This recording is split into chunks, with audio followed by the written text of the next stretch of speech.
Welcome to Firewood, fella. So we got a bunch of oak over here that I cut up back in when I got the 564. So it's been sitting here and it's now June. So we got to get moving on this oak because I don't think it's going to be ready for this upcoming fall in 3 to 4 months. So this oak is unfortunately going to probably end up sitting until next year's heating season. Either way, it needs to get done and split up so it can start drying out. And we'll eventually here find out this fall if it's actually going to be able to dry in 3 months.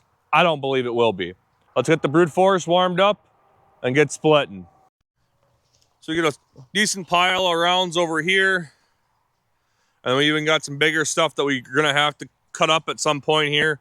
But all this is all bucked up along with some stuff over here. So our goal is to get this stuff split to get more access to that to put in these racks over here.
2 face cords of wood split in just under 2 hours.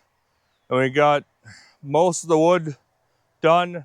There's at least another face cord there, if not a little more yet actually, of rounds that are split, which is nice to know. I wish I was able to get a full cord done tonight, but I can't just because of time constraints of what else I got going on tonight. But this middle pallet here, as we were stacking on the first row, was starting to lean a little bit. So I wanted to get some more weight on this side here just so it doesn't tip over. But having 2 face cords done on here and some weight in the middle should keep it in place. And then we ended up moving in a IBC tote here on the end, which I think I'm going to start doing more of that just to kind of support the ends from tipping over. The short chunks from the log truck of the bias or the end cuts will end up splitting into halves or quarters or whatever and filling up an IBC tote full of chunks. And that way then I'll have some cheaper wood for people to buy. I got rid of a couple totes last year, but not a ton. So I'm hoping this year I'll be able to get rid of a couple more because I got a lot of wood and it's just all knotty, gnarly, odd, short pieces, just kind of all going here, which works pretty well. So got a couple pieces here that didn't get cut all the way through, but a lot of this stuff was moved over in the winter, so I ended up getting the sawdust with the snow on it, so it's kind of just stuck on, but it just falls right off. So I ended up finding, my dad ended up throwing on the cherry log I had set to a side. It was mixed in here, so we got most of this cleaned up and then all this, but there's a lot of chunks from the processor that are kind of buried in here. So we got to kind of dig through this and figure out what's on the bottom that's going to be too wet, that's going to go on top. And then we're still going to stack all this yet here and do a lot of resplits yet, because a lot of this stuff like this is way too big for what I sell. But yeah, it's June and all the wood from the processor back in October is still sitting here on the ground. I'm hoping I can work on getting that stacked here over the next couple weeks here. And that stuff should be dry enough that I should be able to sell it this fall here. And then a lot of the stuff on the bottom, I'll just end up stacking on the top of the rack just so it gets the most sun and wind. Remember to like and subscribe. Thanks for watching. Firewood fella, logging off.